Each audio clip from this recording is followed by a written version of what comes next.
A few years ago, I had a pile of scrap wood sitting around the shop, and an idea to build something special for my wife. Instead of throwing all that wood away, I turned it into a custom butcher block table with blue epoxy inlays. It definitely wasn't perfect. I learned a few things along the way, but the finished result made every hour of work worth it.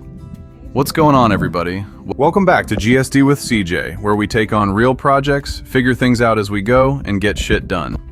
Now, this project is from a few years ago, before I ever thought about starting a YouTube channel, so I didn't film it like a traditional build video, but I kept photos and video clips the whole way through, and I wanted to finally put the whole story together, because I'm genuinely proud of how this one turned out. What you're about to see is how a bunch of leftover boards, wood that most people probably would have tossed, became a piece of furniture my wife and I actually use every single day. So the whole thing started with a pile of scrap wood. Different lengths, different widths, different species, boards left over from other projects. Individually, none of these pieces look like much, but I've been wanting to try a butcher block style build for a while.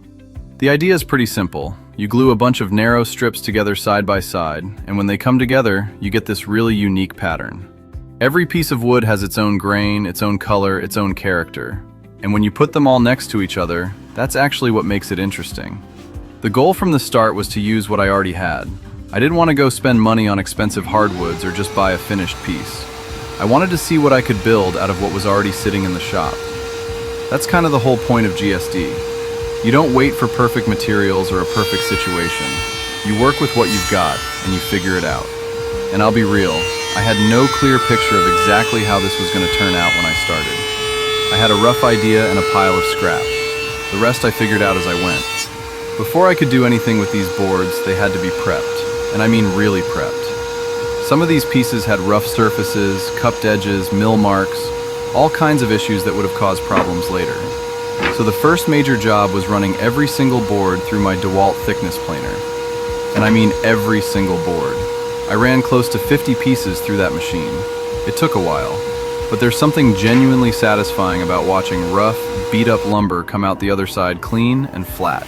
After planing, the boards went to the table saw to get ripped down to consistent width. This is where the butcher block pattern starts taking shape, because the width of each strip and how you arrange them determines what the finished top is going to look like. I also use the pocket hole jig at this stage to help join some of the sections together. And I started laying out where I wanted the epoxy inlays, planning to cut recesses right into the tabletop itself and pour directly into the wood. I'll get into that more when we hit the epoxy section. The big lesson here, preparation is everything. The more time you spend before the glue up, the less sanding and frustration you deal with afterward. It's not the exciting part of the build, but it's where the project wins or loses. Once I had a stack of clean, consistent strips, it was time to figure out the layout. And this took longer than you'd think. With a butcher block build, the arrangement matters a lot. I moved pieces around, swapped them out, tried different combinations, because once they're glued, that's it. I wanted to be happy with the pattern before anything was permanent. When the layout was locked, it was time for the glue up, and this is where things get real in a hurry. Wood glue has a limited open time, you've got clamps to position, and every piece wants to slide around the second you start applying pressure. I did this in sections, smaller panels first, then joined them together. Way easier to manage than trying to clamp the whole thing at once. Pipe clamps and bar clamps are doing all the heavy lifting here. You tighten them down slow, check for alignment, and tap pieces flush with a mallet where you need to. Then you leave it alone. Let the glue cure, resist the urge to check it every 5 minutes, and just let it do its thing. When those clamps came off, that's the moment it starts looking like something real. After the panels came out of the clamps, the next job was getting everything flat. And I want to be honest, with mismatched scrap strips, nothing comes out perfectly level after a glue up. There were high spots, slight gaps, uneven joints, all of it had to be dealt with. This is the sanding phase. It's not glamorous, but it's where the piece really starts to change.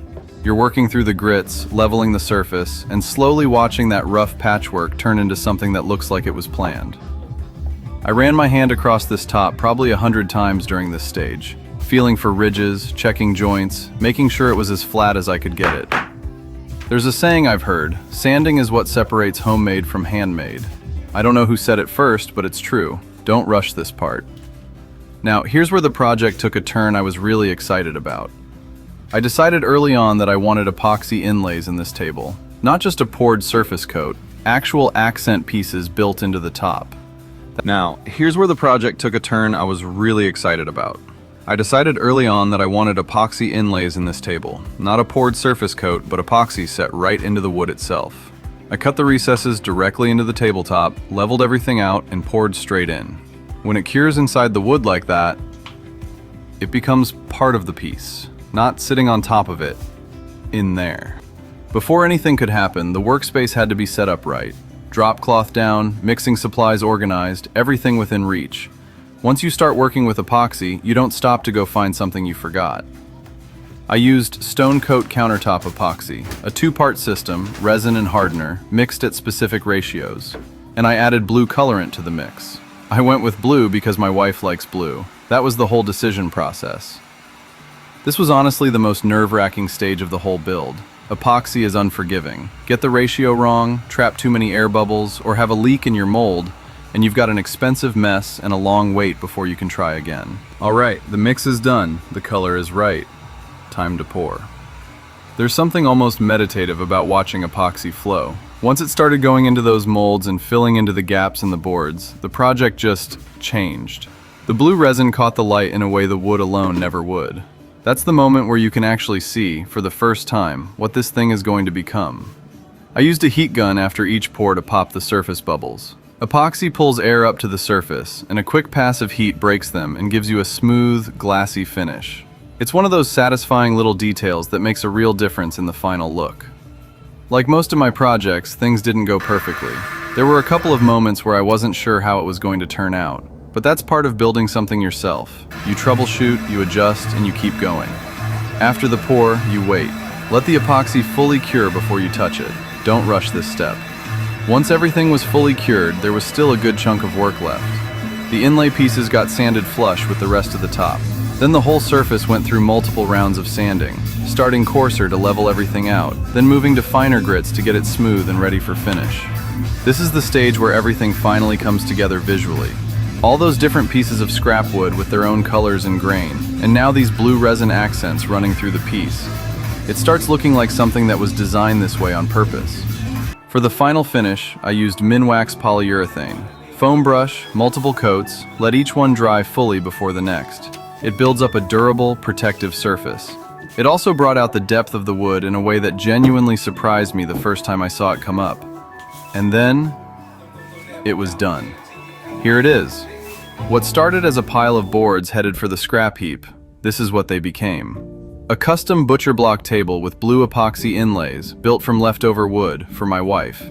Does it have imperfections? Yeah, it does. But that's kind of the whole point. Every detail you can see in this top is there because of a decision I made somewhere along the way. It's not factory made, it's handmade.